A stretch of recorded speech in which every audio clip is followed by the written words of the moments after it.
예외 처리에 대해서 설명을 드릴게요. 한 노트는 요거 말고 한 두세 개 정도 더 진도를 나갈 것 같긴 한데요. 예외 처리. 우리가 보통 함수를 구현할 때 정상적인 경우만 생각해서 먼저 구현할 수 있고, 정상적인 경우에 뭘 해야 되는지는 되게 명확할 수가 있어요. 예를 들면 은행의 인출 메소드는 주어진 인자만큼 잔액을 빼주면 되죠. 그렇죠? 그래서 함수들 중에 해야 될 일이 명확한데 그거를 구현하기가 어려울 수도 있지만 보통은 구현이 되게 단순할 수도 있어요. 그렇지만 이렇게 단순하다고 해서 이 함수를 만드는 게 그냥 아주 심플한 건 아닙니다. 왜냐하면 정상적인 경우에도 별도 처리가 특별한 경우가 있을 수 있고, 이 경우는 좀 없지만 다른 경우에도 있을 수 있어요. 그리고 요것만 해야 되는 게 아니라 어떤 예외적인 상황이 발생할 수 있는지 고려한 다음에 이를 처리할 수 있도록 예외 처리를 추가해 줘야 돼요. 그러면 이 은행의 인출 메소드의 경우에는 어마운트라는 그 금액만큼 인출하는 건데, 이게 이제 인자의 그 종류에 따라서, 타입에 따라서 우리가 인트로 놓으면 이 어마운트가 0이거나 0보다 작으면 안 되겠죠. 그리고 이 어마운트가 밸런스보다 커도 안 돼요. 그러니까 이런 경우를 우리가 생각 못할 수도 있어요. 빼먹을 수 있다. 이렇게 빼먹으면 프로그램이 정상적으로 잘 동작 안 하겠죠.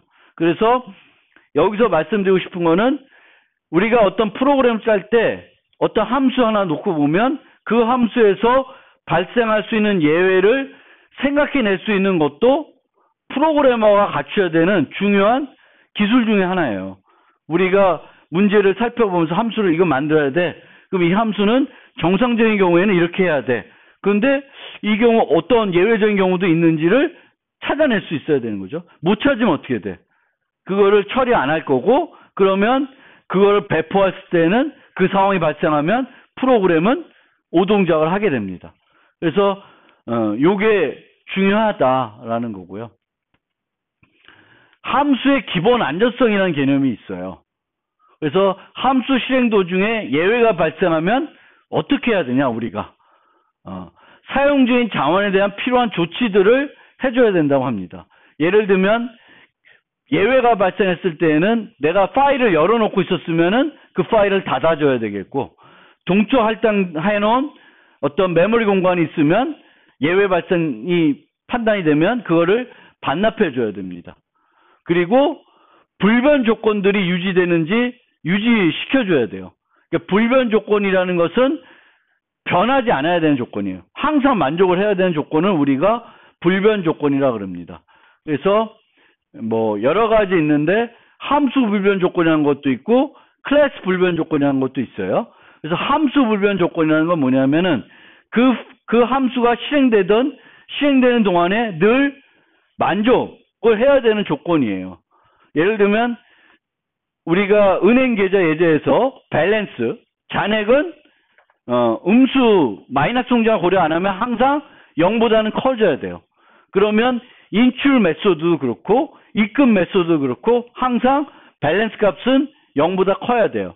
이 밸런스 0보다 큰 거는 그 함수의 불변 조건이 됩니다. 근데 이 조건은 그 함수에 있는 그 클래스에 있는 모든 메소드가 다 만족을 해야 돼요. 그래서 어떤 클래스에 있는 모든 함수가 다 만족을 해야 되는 조건은 우리가 클래스 불변 조건이라 그래요. 그래서 우리가 어떤 클래스를 만들 때도 그 클래스에 어떤 불변 조건이 있는지 잘 판단해 보셔야 돼요. 그리고 이 조건은 여러분들이 디버깅 하거나 오류를 찾을 때 중요한 체크 포인트가 돼요. 혹시 밸런스가 음수가 되지 않았나, 뭔가 오동작을 해서 그런 거를 잘 따져줘야 됩니다. 처리한 데이터가 유효 상태이어야 됩니다. 그런데 더 좋은 거는 함수 호출 전의 상태로 데이터를 모두 복구할 수 있으면 좋은데 이것은 쉽지 않아요. 쉽지 않습니다. 그렇지만 바뀌었더라 하더라도 그 데이터가 유효한 상태에 있어야 된다. 예를 들면 인출 메소드인데 그거를 시행하고 났는데 이 불변 조건이 만족이 안 됐다. 그러면 이상한 거죠. 그렇게 하면 안 된다는 거예요. 그리고 가장 우리가 추구해야 되는 것은 어떤 경우에도 예외가 발생하지 않도록 하는 것이 가장 좋습니다. 근데 이렇게 구현하는 것은 쉽지는 않죠. 그래서 우리가 예외 발생됐을 때 뭘 해야 되는지 한번 되새겨 보세요. 그리고 C++ 11부터는 함수 뒤에다가 no except라고 하는 키워드를 수식할 수가 있어요. 이렇게 수식을 하면은 이 함수는 예외를 발생시키지 않는다라는 것을 얘기해 주는 거예요. 그러면 컴파일러는 이걸 이용해 가지고 좀 더 최적화된 코드를 만들 수가 있다고 합니다. 그래서 이제 앞으로 여러분들은 함수를 우리가 정의할 때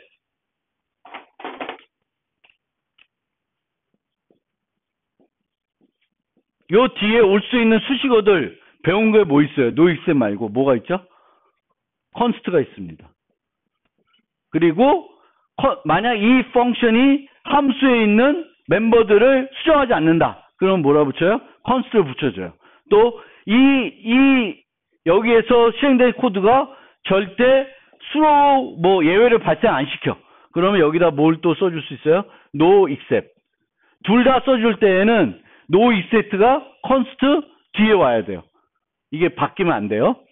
const no except. 그래서 요거를 써주시면 얘는 우리가 const 객체를 사용할 때 어떤 함수도 호출할 수 있는지를 결정하게 해주는 거고요. 얘는 예외를 발생시키지 않는다고 하기 때문에 컴파일러가 얘를 이용해서 최적화할 수 있습니다. 그러면 이렇게 코드가 되어 있을 때 여기서 G, H 이런 걸 불러요. 그리고 내 코드도 막 있어. 그러면 G도 no except고 H도 no except예요. 그리고 내 코드에서도 절대 예외가 발생하지 않아요. 그럼 나는 여기다 뭘 쓸 수 있어요? no except를 쓸 수 있습니다. 그래서 개발자는 자신이 호출한 함수가 no except인지 아닌지 확인하고 사용할 필요가 있으며 no except인 함수만 호출하고 자신이 구현한 코드 중에 예외가 발생하지 않으면 자신이 만든 함수도 no except로 수식할 수 있다. 그리고 이렇게 수식하면은 컴파일러가 좀 더 코드를 더 최적화해 줄 수 있다. 만약 예외가 발생할 수 있으면 그 예외를 처리하기 위한 어떤 작업들을 컴파일러가 해야 되는데 그 부분을 없앨 수가 있어요. 그럼 코드가 좀 더 깔끔해지겠죠. 그래서 앞으로는 이제 여러분들이 함수를 정의할 때 const 말고 얘도 붙이기를 이제 얘를 붙여야 되는지 안 붙여야 되는지 잘 보시고 필요하면 붙여주시기 바랍니다.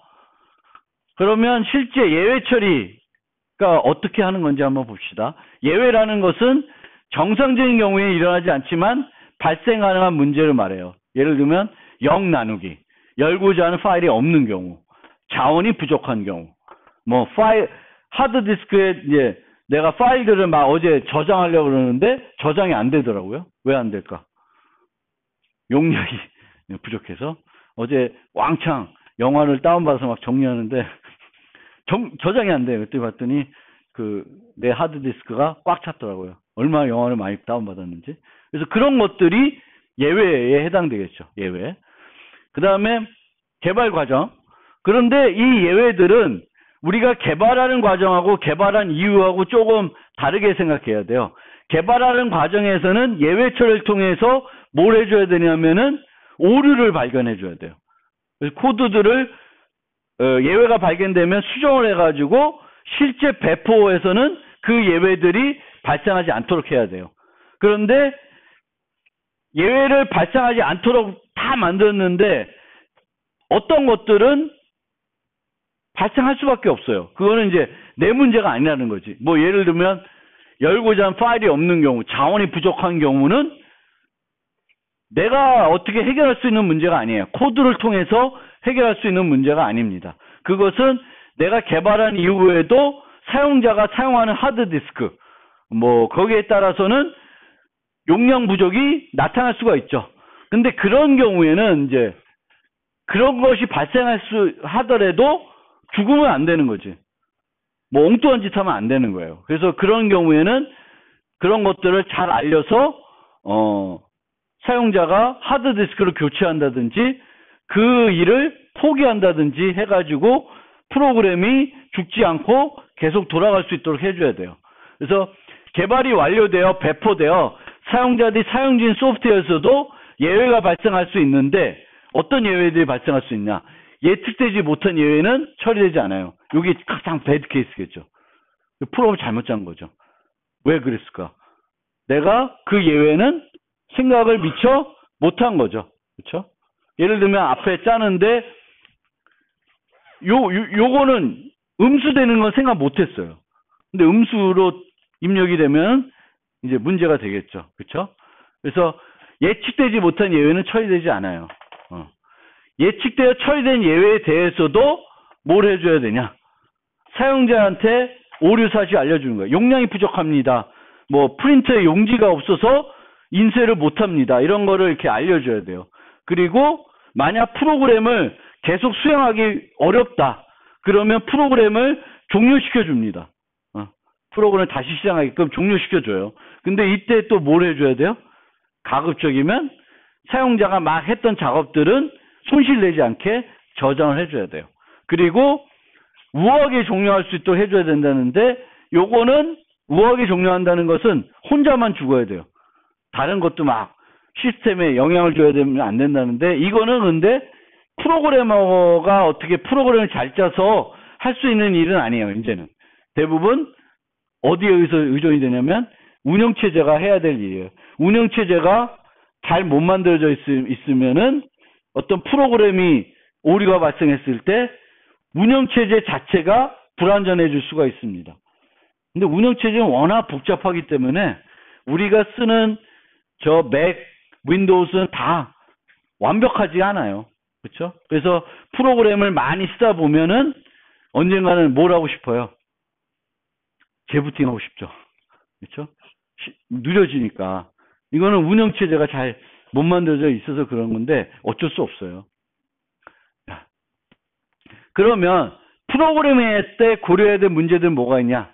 예측하여 해당 문제가 발생했을 때 필요한 조치하여 극복할 수 있는 문제들이 있습니다. 그러니까 우리가 예측할 수 있고 이런 문제가 발생할 수 있다라는 걸 예측할 수가 있고 그런 문제가 발생했을 때 우리가 극복해 줄 수 있는 거예요. 예를 들면 사용자 입력 오류. 사용자가 양의 정수 입력해야 되는데 음수를 입력했어요. 그러면 다시 입력하세요 라고 할 수가 있죠. 그런 것들. 장치 오류. 프린터 용지 부족. 그럼 용지가 없으니까 용지를 공급해 주세요 라고 메시지 띄워주면 사용자가 넣고 다시 OK 누르면 다시 그 서비스를 시도하겠죠. 그러면 프린터가 제대로 나오겠죠. 이런 건 문제가 없어요. 그 다음에 프로그래밍을 잘못하여서 발생할 수 있습니다. 뭐 이런 경우죠. 근데 이거는 어떻게 해야 돼? 소스를 수정해서 그와 같은 문제가 절대 다시는 발생하지 않도록 만들어줘야 돼요. 그 다음에 뭐가 있냐면 예측을 하더라도 프로그램을 통해 해결할 수 없는 문제들이 있어요. 뭐 이것도 비슷한 문제이지만 이런 경우에는 해결할 수가 없습니다. 근데 어쨌든 가장 예외에서 중요한 거는 발생하지 않도록 하는 거예요. 프리벤션이 중요한 거다. 그러면 기존의 예외들은 어떻게 많이 처리했냐? 보통 함수를 부른 다음에 함수가 정상적으로 돌아갔는지 안 돌아갔는지를 뭘로 받아내요? 반환값으로 알아내는 거예요. 그 다음에는 그 반환값이 석세스가 아니면 뭘 하는 거예요. 이게 이제 일반적이에요. 그래서 옛날에는 이렇게 하는 건데 코드가 이래. 그러면 코드를 보면 정상적인 부분은 잘 안 들어오고 오류 처리하는 것만 훨씬 더 많아요. 코드 양이. 함수에서 보면. 그러면 가독성이 많이 떨어져요. 코드를 읽을 때 알고리즘의 핵심적인 걸 읽어야 되는데 뭐만 들어오냐면 오류 처리하는 부분만 눈에 들어와요. 그래서 그런 문제가 있어요. 또 하나 문제가 뭐냐면은 적절한 오류 코드를 반환하는 것이 어려울 수 있습니다.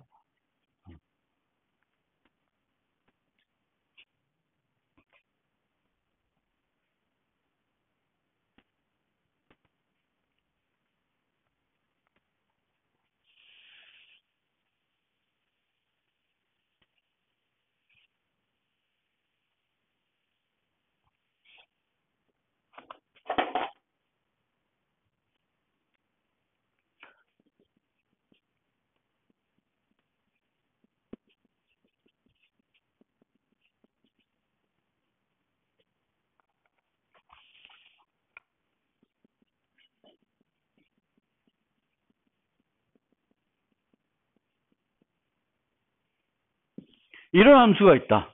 배열에서 어떤 배열에서 요 값이 있는지 없는지 보는 거고, 있으면은 원하는 색인을 리턴해 주는 거예요. 그러면 이 경우에는 요 색인이 없으면은 뭘 반환해 주면 돼요? 뭘 반환해 주면 돼? 마이너스 1을 반환해 주면 없는 걸로 알 수 있죠. 왜? 마이너스 1은 유효한 색인이 아니니까 이 경우에는 마이너스 1이라는 값을 반환해 가지고 오류를 그러니까 뭐 오류는 아니지만 특별한 경우를 알려줄 수 있어요. 이런 경우는 가능해요. 근데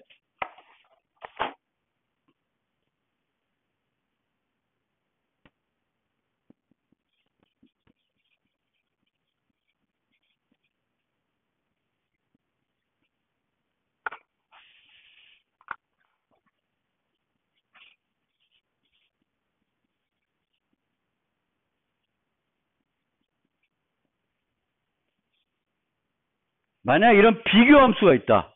두 객체를 비교하는 거예요.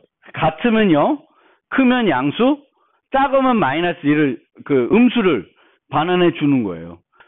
그러면 이 경우에는 비교하는 과정에서 어떤 문제가 발생했을 때 반환해 줄 수 있는 값이 있을까요? 이 경우에는 반환할 수 있는 값이 없죠. 음수든 양수든 0이든 다 어떤 의미를 갖고 있어요. 0은 같다라는 거고 양수는 이쪽 객체가 더 크다는 거고, 어떤 기준에 의해서 음수면은 이쪽 애가 더 크다는 거예요. 그럼 인트라는데 이 어떤 값도 다 유효한 값이 되니까 반환하는 값 가지고는 처리가 안 돼요. 이런 경우에는 예전에 어떻게 처리했을까요?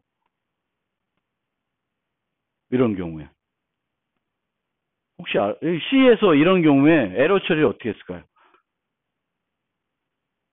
이런 경우 가장 쉬운 방법은 우리가 반환 값을 보고, 반환 값이 우리가 기대했던 값이면은 이 함수가 성공적으로 수행된 거예요. 근데 뭔가 내가 기대하지 않은 값을 받으면 뭔가 문제가 있어요. 그럼 문제가 있다는 걸 알고 처리하면 돼요. 이런 건 마이너스 1이면 처리하면 되는 거고, 얘는 처리가 안 돼. 반환 값으로. 그럼 어떻게 했을까? 옛날 방식에선 C에서 사용하는 무식한 방법 중에 하나가 뭘까? 프로그램 할 때 쓰지 말라고 하는 거. 네? 고투는 그건 넘어갔다. 고투는 넘어가고 뭘까? 전역 변수 쓰시는 거예요. 전역 변수를. 그래서 예를 들면 여기처럼 여기는 아니구나. 에러 넘버라고 하는 글로벌, 인트 글로벌이에요. 그래서 함수 부르기 전에 쟤를 0으로 세팅해 놔요. 그리고 나서 여기서 무슨 문제가 생기면 에러 넘버를 3, 2 할당을 해줘요. 그러면 끝나고 나면 내가 뭘 먼저 봐야 돼? 이 함수의 결과값을 보는 게 아니라 전역 변수의 에러 넘버 값을 확인해 봐야 돼요. 이 에러 넘버가 0이면은 오류가 없는 거고, 그럼 이 반환 갖고 놀면 되고, 에러 넘버가 0이 아니라 다른 값이면은 에러가 있는 거예요. 그럼 그게 에러 코드니까 거기에 따라서 뭘 해야 돼요. 그래서 옛날에는 이런 방법을 썼다라는 거예요.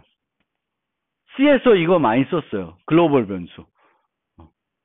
글로벌 변수를 많이 썼습니다. 에러 처리하려고. 글로벌 변수 하나 두고 그 변수를 함수 호출하기 전에 에러 없는 상태로 만들어 놔요. 그리고 함수에서 실행해 놓고 함수에서 문제가 발생하면 요 전역 변수에다가 오류 코드를 넣는 거예요. 그리고 함수 끝나고 나면 요 스테이터스, 이제 요게 에러 코드를 보는 그런 형태예요. 그래서 그렇게 해요. 적절한 오류 코드 반응이 어려울 수 있고, 오류를 처리한 위치에 대한 유연성이 없어요. 이 오류 처리는 어디서 해야 돼요? 옛날 방식. 끝나고 나서 바로 해야 돼요. 물론 전역별 쓰면 조금 다른데, 반환값을 쓰면은, 반환값은 바로 끝나고 나서 처리해야 되는 거죠. 다른 데 가서 처리하려면 또 그 반환값을 계속 가지고 어딘가 그거를 계속 보내줘야 되는 거예요. 호출한 측에서 검사하지 않을 수도 있습니다. 이건 당연한 거고요. 프로그램의 가독성이 저하될 수 있습니다. 정상적인 경우에도 성능에 영향을 줍니다. 이런 문제점이 있어요. 그러면 새로운 예외 처리 기법은 이 6가지를 다 해결하냐? 아니에요. 늘 예외 처리하는 건 번거롭습니다. 옛날 방식이든 새 방식이든. 그리고 요거는 근데 요 2개, 빨간색으로 쳐져 있는 부분은 새 방법이 조금 슬기롭게 해결하고 있어요. 반환값을 처리 안 하는 거니까 예외 처리는 새로운 객체제한 기법의 예외 처리는 안 하니까 요건 해결이 돼요. 요 위치도 유연해졌어요. 요 2개는 해결이 돼요. 근데 나머지는 그렇게 해결되진 않습니다. 그래서 옛날 방식은 이제 요런 방식이었는데 요런 6가지 문제가 있었는데 새 방법은 요 빨간색 2개는 많이 해결하고 요거 2개 있죠? 요 2개는 조금 더 해결을 하고 있습니다. 조금 더 개선이 됐다. 그래서 객체장치 예외 처리 기법은 어떤 방법이냐면 실패하면 자동으로 그것을 처리하는 곳으로 이동하자라는 거예요. 바로 함수 호출한 곳이 아니라 처리할 수 있는 곳으로 가자라는 거예요. 그러니까 오류 위치에 대해서 좀 더 유연하다는 거예요. 근데 이 유연하다는 게 go to 해가지고 아무 데나 가는 게 아니라 어떤 데로 가냐면 여기 보세요. 이 H에서 에러가 났어요. 함수가 지금 메인에서 F 불렀어요. F에서 G를 불렀어요. G에서 H를 불렀어요. 그럼 여기서 실행이 되고 있다가 예외가 발생했어요. 그럼 이 예외는 어디서 처리할 수 있냐면은 G에서 처리할 수 있고 F에서 처리할 수 있고 메인에서 처리할 수 있어요. 예전에는 여기서 예외 나면 어디서 처리해 줘야 돼요? 반드시 G에서만 처리해 줄 수 있었어요. 근데 지금은 G에서 처리하거나 F에서 처리하거나 메인에서 처리하거나 처리할 수 있습니다. 이거와 아무런 상관이 없는 어디 BC 막 다른 이상한 데서는 이 오류를 처리할 수는 없어요. 즉, 그 새로운 예외 처리 기법은 함수 호출하는 그 흐름에 있는 그 라인에서 좀 더 유연하게 처리할 수 있다는 거예요. 여기서 꼭 처리 안 해도 된다는 거지. 그거보다 더 위에서 처리할 수가 있습니다. 그래서 오류 처리 위치를 유연하게 좀 결정할 수가 있어요. 그리고 반환 코드를 쓰지 않으니까, 함수 반환값을 쓰지 않으니까 반환 타입에 대한 자유로움이 있어요. 함수에 대한 이 반환 타입을 우리가 막 머리 아프게 고민 안 해도 된다는 거예요. 그리고 예외가 발생했을 때 이 여기서 예외가 뻥 터지면 객체가 막 전달이 돼요. 그럼 그 객체에 많은 정보를 내가 포함시켜서 줄 수가 있어요. 그러니까 보다 더 많은 정보를 효과적으로 오류 처리하는 곳에 줄 수 있다. 자, 그러면 장점이 뭐예요? 여기는 요것만 파란색으로 되어 있는데 위치가 유연하다. 근데 유연해서 아무 데서나 할 수 있는 건 아니고 어디서? 요 흐름에 있는 것 중에 한 곳에서 할 수밖에 없어요. 그리고 또 하나, 반환값을 이용해서 처리 안 하네요. 그러니까 함수의 반환 타입에 대해서 우리가 고민 많이 안 해도 되는 거고요. 그리고 객체적 계획을 도입하면 예외와 관련된 보다 많은 정보를 유지해가지고 예외 처리하는 곳으로 줄 수 있다라는 겁니다.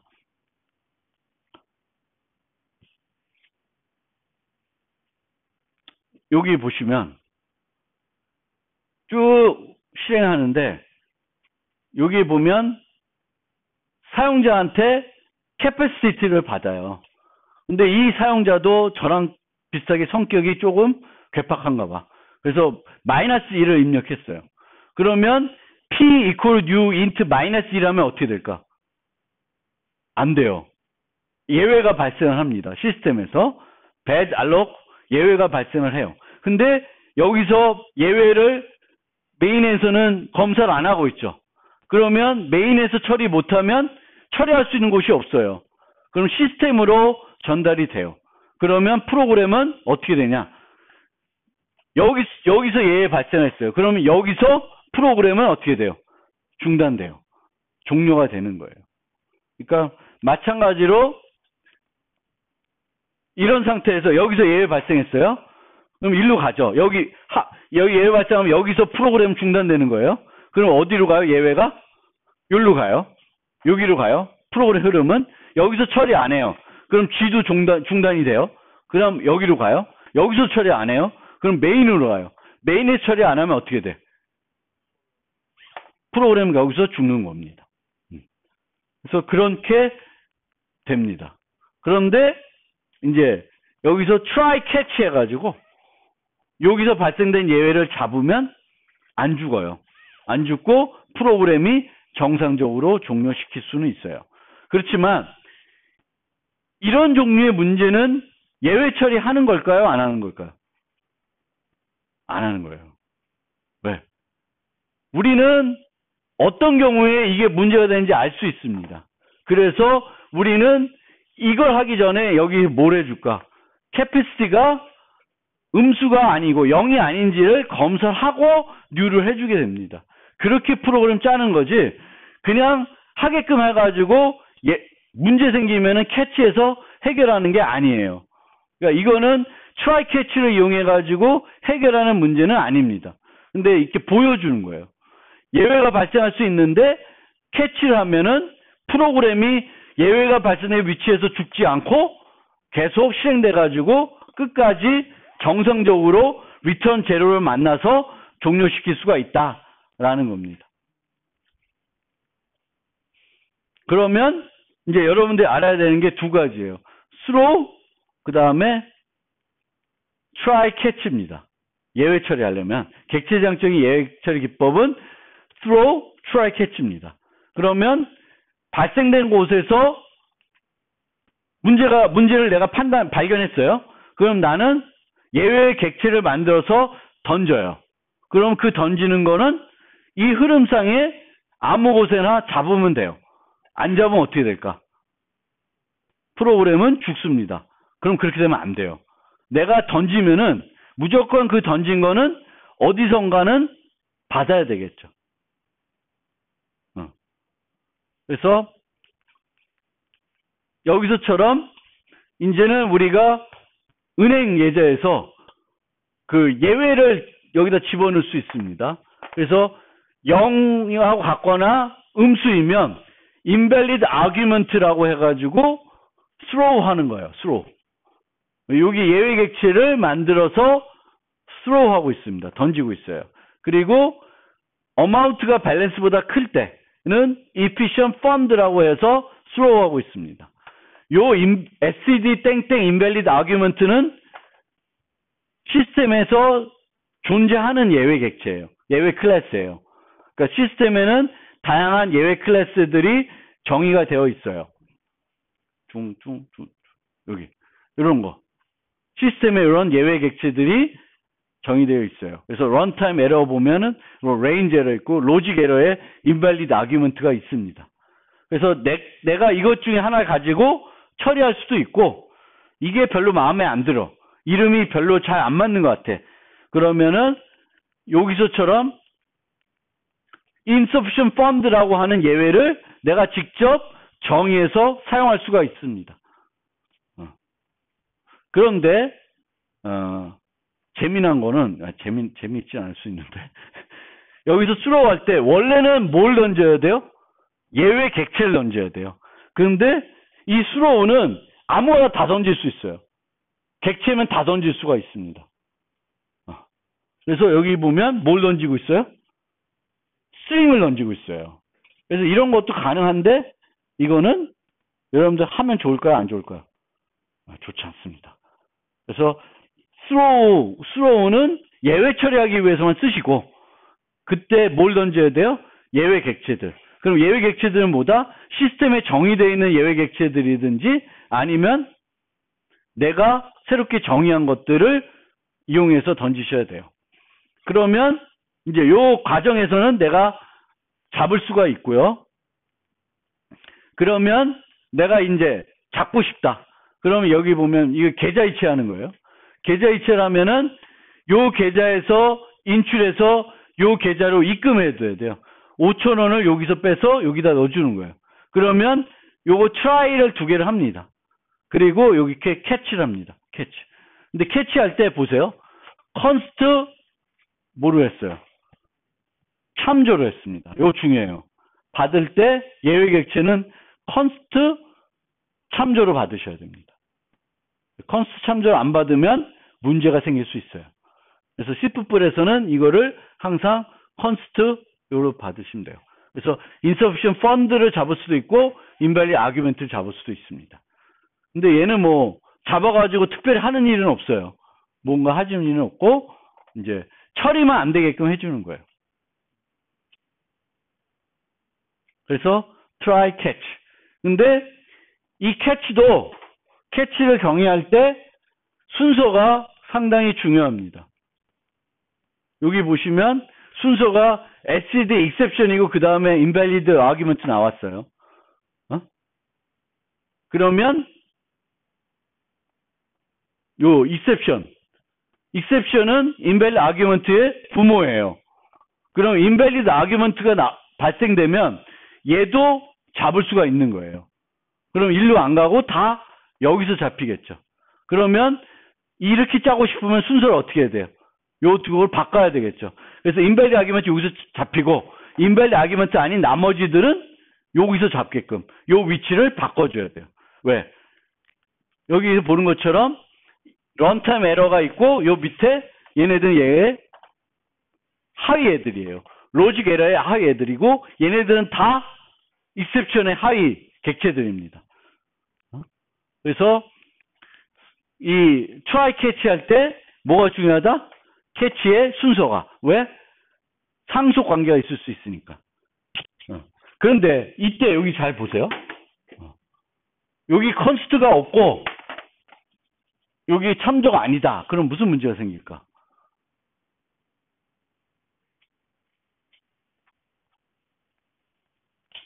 이걸 언제 내가 설명을 했는지 모르겠네.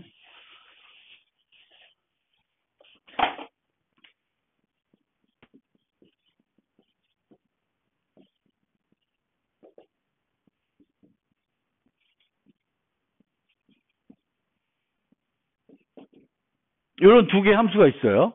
그리고 독이라고 하는 클래스가 있는데 독은 펫의 하위 클래스예요. 그러면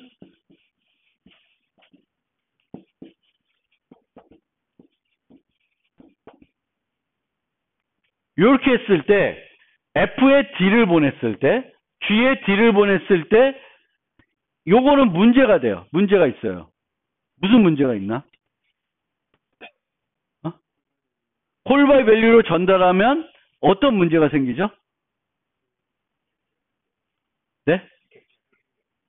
객체가 새로 생기는데 강아지를 펫에다가 대입하려는 거잖아요. 그럼 어떻게 돼요? 네? 값이 공유되는 게 아니라 예를 들면 펫에 네임이 있어요. 그리고 강아지에는 브리드가 있어요. 추가적으로.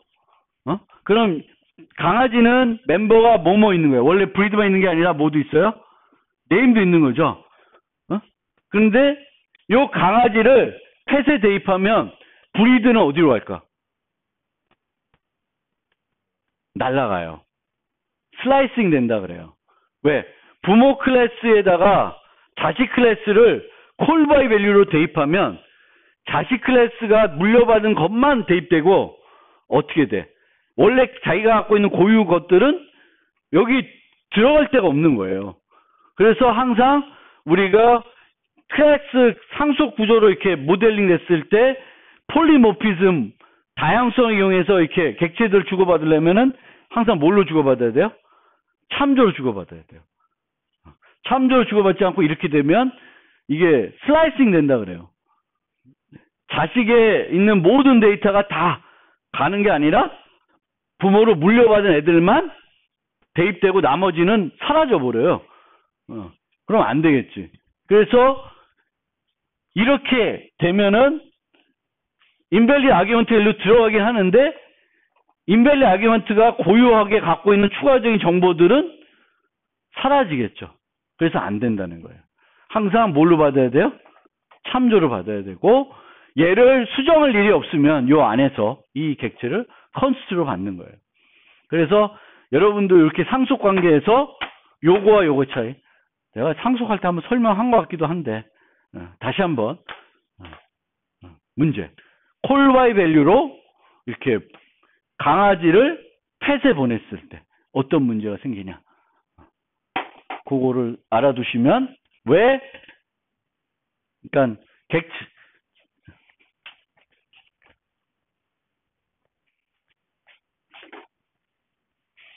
그래서 뭐라고 하냐면 예외는 value로 전달하고 뭘로 받아라? reference로 받아라 라고 되어 있습니다. 전달할 때는 그냥 value로 얘의 주소를 보내는 게 아니에요. 그냥 value로 보내고 받을 때 어떻게 받아라? 참조로 받아라. 왜? 상속 관계 때문에 잘못 동작할 수가 있고 요걸 작성할 때 뭐가 중요하다? 순서가 중요하다. 그렇게 이해해 주시고 시간 때문에 다음 시간에 좀 더 이어서 예외를 설명드리겠습니다. 오늘은 여기까지 하겠습니다.